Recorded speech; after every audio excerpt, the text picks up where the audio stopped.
But first tonight, in what could be a watershed moment in the US election, this week the New York Post splashed with news of a trove of emails detailing Joe Biden's son's business dealings overseas.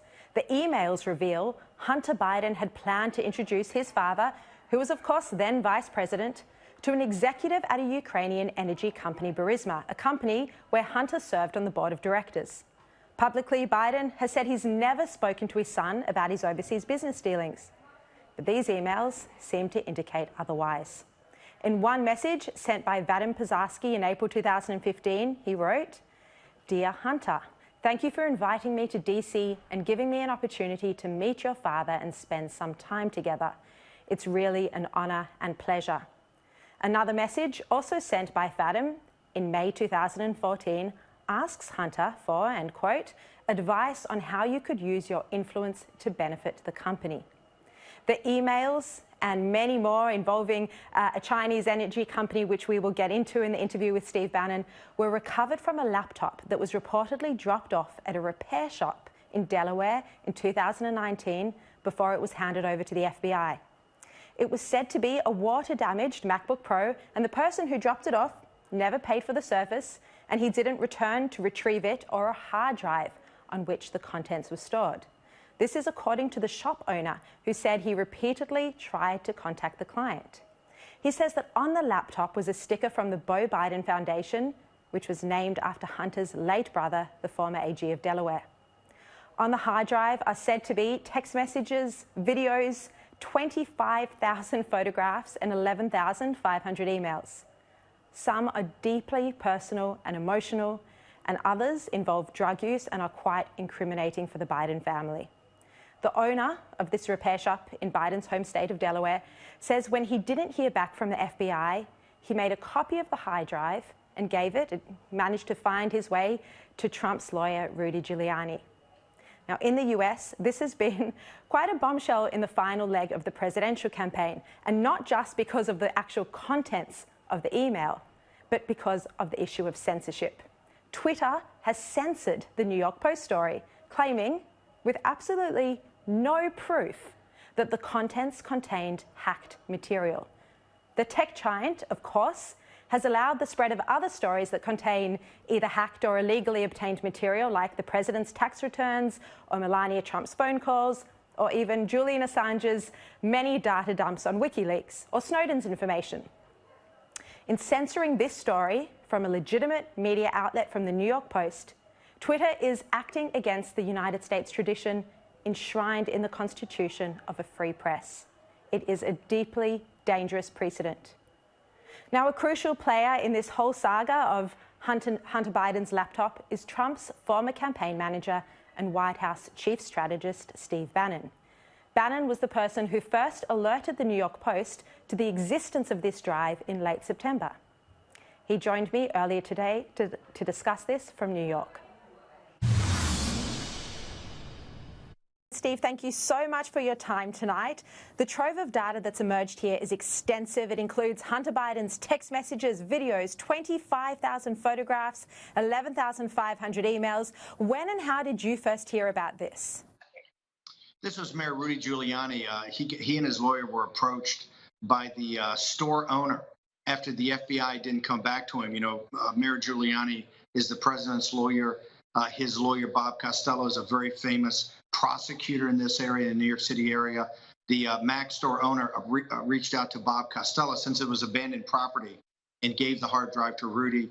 The mayor got me involved, as you know, Sherry, because of my interest and knowledge of the Chinese Communist Party. The many, many emails, many text messages talk about the deep financial relationship and broad financial relationship of the Biden family with the Chinese Communist Party. He brought me in for that, and then I was able to help strategize with him the best distribution and release mechanism about, you know, how to actually get this information out. So as people in Australia know, from all the infiltration that the Chinese Communist Party did into the elites in Australia through finance and through the political class, you're seeing the exact same playbook they ran in Australia as they're running in the United States with the Bidens. Joe Biden has lied about this for years, and it's pretty stunning, the information that's come off this hard drive. It's really shocked the United States.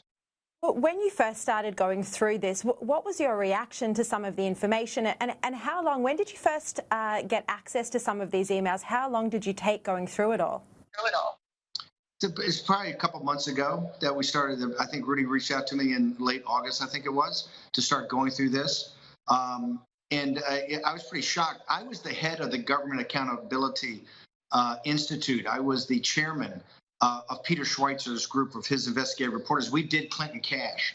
After Clinton Cash, to keep the team around, we started doing the research on secret empires. That was Peter's next book. And Peter focused on the Chinese Communist Party and its infiltration and financing of the American political class. That's really what started the whole Burisma thing, and really started, he found the $1.5 billion private equity partnership.